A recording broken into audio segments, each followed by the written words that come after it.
танилцаад явж байна гэж ойлгож байна. За яг ер нь бол махны үнэтэй холбоотой асуудлууд бол үүссэн тийм ээ.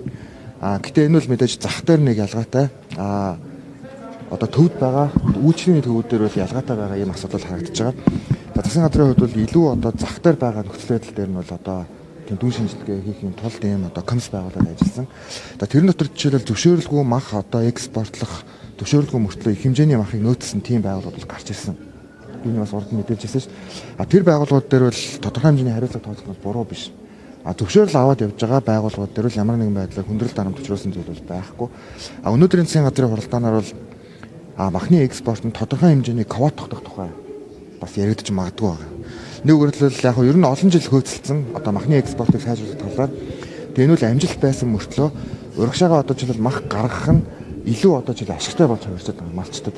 Тэгэхээр Улаанбаатар хотод оруулж ирэх тэр урсгал дээр тодорхой хэмжээний юм доголдол бас үүсэж байгаа учраас энэ дээр тодорхой хэмжээний улирлын чанартай квот тавих. Одоо жишээлбэл нэг үгээрэл шинэ мах гарахаас өмнө одоо 6 сарын дунд үе хүртэл ч юм уу юм квот тогтоодог байх нь зөв буруу юу гэдэг байдлаар одоо засгийн газар хуралдаж байна гэж байна.